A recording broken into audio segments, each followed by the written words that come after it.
Olá, família Igreja da Cidade. Eu sou o Ebinho e hoje a gente chegou no nosso último estudo da série 40 Dias de Milagres com Jesus. E hoje o tema do nosso estudo é Indo Além com o Pai. Em Marcos 14, 35 e 36 diz: Indo um pouco mais adiante, prostrou-se ao chão e orava para que, se possível, fosse afastada dele aquela hora. E ele dizia: Abba, Pai, tudo te é possível. Afasta de mim este cálice. Contudo, não seja como eu quero, mas como tu queres. A gente vê nesse trecho Jesus em um dos momentos mais emblemáticos da vida dele, antes da crucificação. E nesse momento de um santo clamor no Getsemane, ele convida alguns dos seus discípulos mais próximos para estar com ele, Pedro, Tiago e João.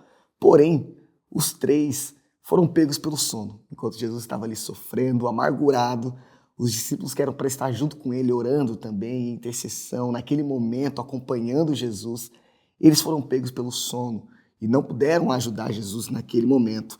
E assim como os discípulos, nós muitas vezes também falhamos nos nossos encontros com Deus, em promessas que Deus nos dá. Muitas vezes a gente se encontra nesse lugar onde a gente é pego por distrações, mas o Pai ele sempre continua nos convidando, vezes após vezes, para ter esses encontros com Ele, para estar com Ele e para viver todo o cumprimento da promessa junto com Ele. E Jesus ele nos chama para a profundidade, para um próximo nível também de oração, de intercessão, de entrega. E é um privilégio para a gente ter acesso a Jesus e ao Espírito Santo. E nós precisamos ser essas pessoas que Ele conta para que vivam esses momentos e experimentar coisas que muitas vezes somente os anjos viveram com Jesus naquela noite do Getsemane. E no estudo de hoje a gente vai refletir um pouquinho sobre atitudes e decisões que nós podemos tomar para ajustar a nossa rota no relacionamento com Deus e alcançarmos a profundidade com Ele. E para ir além com o Pai, primeiro, junte-se ao que Ele está fazendo. Mateus 9, 36 a 38 diz: Ao ver as multidões, teve compaixão delas, porque estavam aflitas e desamparadas, como ovelhas sem pastor. Então disse aos seus discípulos: A colheita é grande, mas os trabalhadores são poucos. Portanto, peçam ao Senhor da colheita que envie trabalhadores para a sua colheita. Sempre há um convite de Jesus para a gente cooperar com Ele no reino. O plano de Deus nunca foi trabalhar sozinho, nunca foi resolver todas as coisas sozinhos. Pelo contrário, Ele sempre esteve disponível para nos convidar a viver essa expansão do reino com Ele. Não que Ele não pudesse fazer isso. Deus ele é todo-poderoso, Ele é onisciente, onipresente e Ele pode fazer todas as coisas. Mas Ele nos convida dia após dia e é um convite gentil para que a gente se junte ao ID com Ele. E nós sempre temos uma escolha. Nós podemos abraçar o chamado de Deus para nós ou abandoná-lo em meio às nossas necessidades e urgências. Jesus ele nos deixou um exemplo claro de como aceitar esse convite e obedecer. Ele nos disse que ele apenas fazia o que via o Pai fazer. E a pergunta que fica para o nosso coração hoje é: nós temos visto o que o Pai está fazendo? Porque se nós vemos o que Ele está fazendo, nós teremos uma direção clara de como fazer e obedecer. E quais convites Jesus tem feito a você? Quais são os talentos que Deus te deu para cooperar no reino?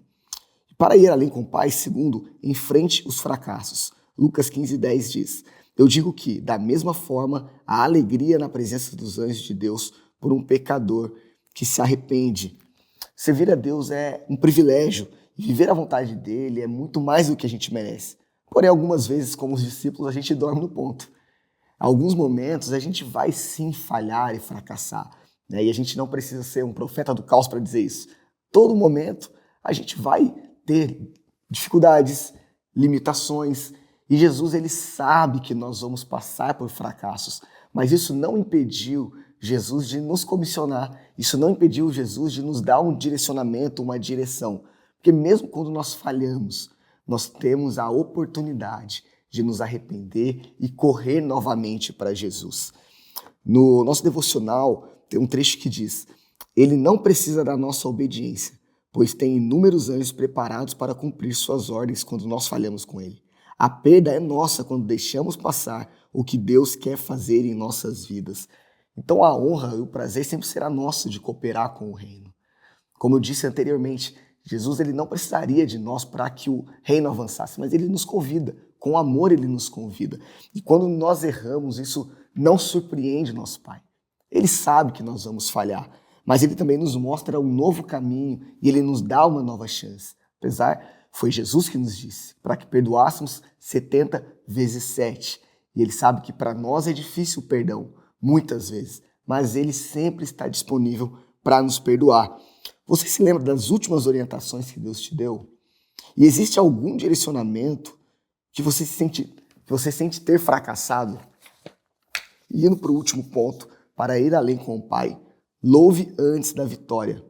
Marcos 14, 26 diz, depois de terem cantado um hino, saíram para o Monte das Oliveiras. Nós temos infinitos motivos para louvar a Deus. E no contexto que a gente está conversando aqui, nós temos motivos de sobra para agradecer, porque Deus Ele não nos envia sozinho para viver o comissionamento dEle. Ele não nos envia sozinho para viver as promessas dEle. Ele nos acompanha o tempo todo. Jesus está o tempo todo cuidando de nós, o tempo todo nos lembrando de quem nós somos nele, de quem Ele é, para que a gente não se sinta sozinho. Nós também podemos louvar a Deus porque nessa jornada Ele nos trouxe uma família espiritual, Ele nos trouxe irmãos que estão juntos vivendo o mesmo propósito, que estão juntos vivendo também essa expansão do reino.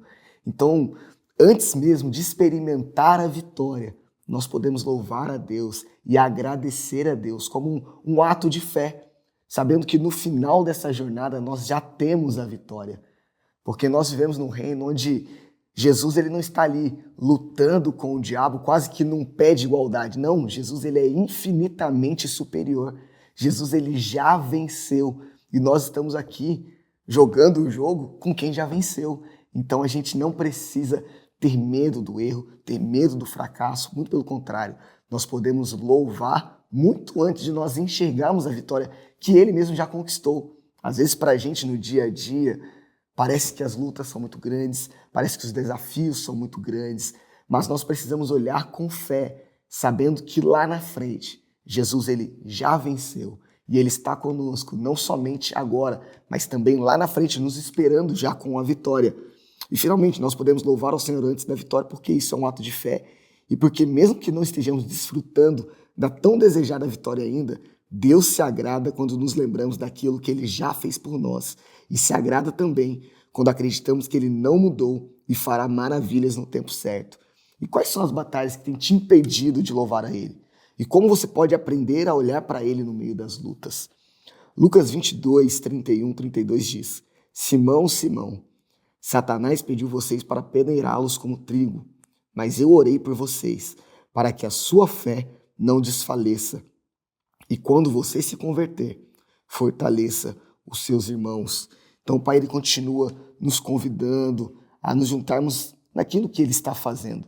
E Ele continua sabendo que a gente vai errar no meio dos processos, mas nós vamos nos levantar novamente através do perdão, até que a gente se arrependa para não cair mais nos mesmos erros, nas velhas atitudes. Que eu e você não tenhamos nenhum pecado escravizador, que a gente não fique repetindo os mesmos erros. A gente vai sim falhar em alguns momentos, mas que a gente possa aprender com esses erros, nos arrepender e seguir um novo caminho. E se você se sente fracassado em algum direcionamento que Jesus te deu, olhe para Jesus, olhe para Ele e deixa Ele trocar os seus fardos. Ore, peça para o Espírito Santo que Ele te ensine os caminhos certos e como obedecer ao Senhor. E lembre-se, o Espírito Santo ele não se ofende com as suas orações mais sinceras, por mais que elas sejam muito difíceis para nós. Então nós podemos correr para Jesus, nos arrepender e deixar realmente o nosso coração vulnerável para que Ele nos trate, para que Ele transforme o nosso coração. E seja cheio do Espírito Santo e viva a boa, perfeita e agradável vontade do Pai. Para aplicação, ore e peça ao Espírito Santo que te dê direcionamentos para essa semana e busque o auxílio dele para cumprir cada direcionamento. E para indicação, a mensagem Quando Jesus Te Chama, da pastora Mariana Madaleno, que está no canal Eleve. E é isso, chegamos no nosso último estudo. Com certeza fomos transformados nesses 40 dias e que você possa compartilhar tudo aquilo que você também vivenciou durante esses 40 dias, que a gente possa viver uma vida de milagres com Jesus. Compartilha esse link com seus amigos, com a sua família. Comente aqui o que Deus fez na sua vida durante esses dias e que a gente possa viver cada dia mais os milagres de Jesus. Um abraço!